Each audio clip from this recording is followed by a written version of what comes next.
কেমন লেগেছে সোনাক্ষী শর্মার সেই ফুসুর মেকআপটা? আজকে সেই ফুসুর মেকআপটা তোমাদের সাথে শেয়ার করবো একদম ইজি ওয়েতে। এইভাবে মেকআপ করলে একদম সেলিব্রিটি হতে পারবো। আর দ্বিতীয়ত মেকআপটা কিন্তু আমার কাছে খুবই ভালো লাগছে। বেশিরভাগ তার মেকআপে ছিল ব্রঞ্জিং, আর আমার কাছে ব্রঞ্জিংটা খুব ভালো লাগছে। আমরা তো পিঙ্কিশ লুক করে লালটাকে লাল গোলাপ করে ফেলি। তো যাই হোক, চলো আজকে সেটা শেয়ার করছি। প্রথমে আমি যেটা করবো, আমি আমার ফেসটাকে ভালো করে ক্লিন করে নিলাম স্প্রে দিয়ে। তারপর এখন যেটা করতেছি, সেই যেহেতু এখানে হাইলাইটার দিয়েছিল, লিকুইড হাইলাইটারটা আমার কাছে লিকুইড হাইলাইটার নাই, তার জন্য বাঙালির উপস্থিত বুদ্ধি বলে কথা, সেই বুদ্ধিটাকে কাজে লাগিয়ে ফেললাম। আমি এখানে ময়শ্চারাইজার নিলাম, আর এখানে আমি আমার পছন্দের যে হাইলাইটারটা ছিল সেই হাইলাইটারটা অ্যাপ্লাই করে ফেললাম। দেখো তার মতো ওই হাইলাইটারটা কিন্তু হয়ে গেল। সেই হাইলাইটার দিয়ে আমি আমার ফেসটা গ্লো একটা ভাব নিয়ে আসলাম। দেখো আমার ফেসটা কিন্তু এখনই গ্লো একটা ভাব চলে আসছে, তো সুন্দর একদম মনে হয় ফেসটা এখনই শাইনি দিচ্ছে, এখনই গ্লো হচ্ছে। এরকম করে টাকা পয়সা খরচ করে আমার মনে হয় কেন কি দরকার, তোমরা এইভাবে কিন্তু করে ফেলতে পারো না কি সময় মতো এই টিউটোরিয়ালটা। তো যাই হোক, এখন যেটা করলাম, আমি এখানে একটা কনসিলার অ্যাপ্লাই করে ফেললাম। আমি কনসিলারটা সে যেহেতু চোখে আন্ডার আইসে দিয়ে দিয়েছিল, তার মানে চোখে ইনার কর্নার থেকে শুরু করে আন্ডার এইভাবে দিয়েছিল, তাই আমি চেষ্টা করলাম তার মতো করে 3 ডট করে ফুটা দিয়ে আমি আমার পুরো চোখটাকে কভার করে ফেললাম। শুধু এইটুকু জায়গায় আমি হাইলাইট করে ফেলছি। সে যেহেতু চোখে দিয়েছে তাই আমি চোখে এখানে অ্যাপ্লাই করে ফেললাম। হ্যাঁ, আর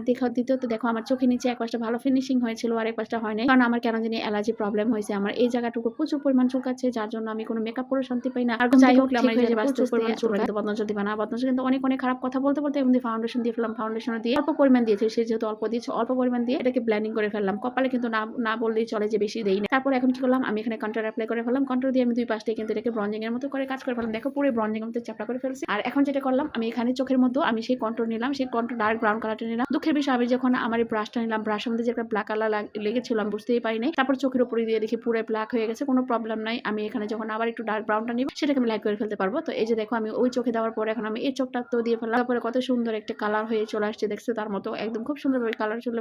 আর এখন ইনার কর্নার দিলাম হলো আমি একটু শিমার, যেহেতু গোল্ডেন কালার শিমার দিয়েছে তাই আমি এখানে একটু গোল্ডেন কালার অ্যাপ্লাই করে ফেললাম। ব্রাউ বনে একটু শিমার দিয়ে ফেললাম, শিমারটা দিয়ে আমি এখানে হাইলাইট করে ফেললাম। এখন যেটা করতে হবে, তাকে দেখলাম অল্প করে একটু ব্লাশ দিয়েছে, বনে একটু মানে দিয়েছে, তো আমি ওইখানে একটু দেওয়ার চেষ্টা করলাম। দেওয়ার পরে এখন দিলাম হলো মাস্কারা। দেখো মাস্কারা দেওয়ার পর কিন্তু লুকটা পুরো অসাম, অনেক সুন্দর হয়ে মাস্কারা দিলাম। চোখটা মাশাআল্লাহ অনেক সুন্দর হয়েছে। আর এই তো অফলাইনে আমি অফ ক্যামেরাতে পরে হলাম আমি আইল্যাশ, যেহেতু সে আইল্যাশ এক্সটেনশন করেছিল, যার জন্য আমি এটা করি নাই, এই জন্য আমি এখানে আইল্যাশটাই আমি এখানে অ্যাপ্লাই করে ফেললাম। আইল্যাশটা পরার পরে বিশ্বাস করো আমার চোখটা কি সুন্দর হয়ে গেছে ভাই রে ভাই। আর এখন আমি ছোট দিলাম লিপ লাইনার, কারণ আমি কাজের সময় আমি একটা লিপস্টিকও কাছে পাই না, আমি এটা ওখানে রাখি ওইটা ওখানে রাখি। তারপর আমি লিপ লাইনারটা দিয়ে কিন্তু আমি তার লিপস্টিকের টিউটোরিয়ালটা করে ফেললাম। তার মধ্যে এরকম লিপস্টিক নিয়ে আসলাম। আর এই তো হয়েছিল আমার ব্রঞ্জন বেশি, আমি কিন্তু এখানে ব্রঞ্জার বেশি দিয়েছিলাম, কারণ তার মেকআপটাই ছিল একটু ব্রঞ্জিং বেশি ছিল। আর তার মতো করে আমি করার চেষ্টা করলাম। আমি কিন্তু হাইলাইটার অ্যাপ্লাই করি নাই, কারণ তাকে দেখি না এরকম হাইলাইটার অ্যাপ্লাই করতে। দেখো আমি কিন্তু হাইলাইটার যেটা দিয়েছিলাম সেটা থেকে আমার ফেসটা পুরোটাই গ্লো ভাব চলে আসছিল, আমার ফেসটা পুরো গ্লো করতেছিল। এই ছিল আমার সোনাক্ষী শর্মার ফাইনাল লুক। আমার এই ফাইনাল লুকটা কেমন লেগেছে অবশ্যই জানাবে। মতো করে করতে পারছি কিনা। হ্যাঁ অবশ্যই তারা অনেক দামি ফাউন্ডেশন দেয়, দামিটা দেয়, আর আমাদের মতো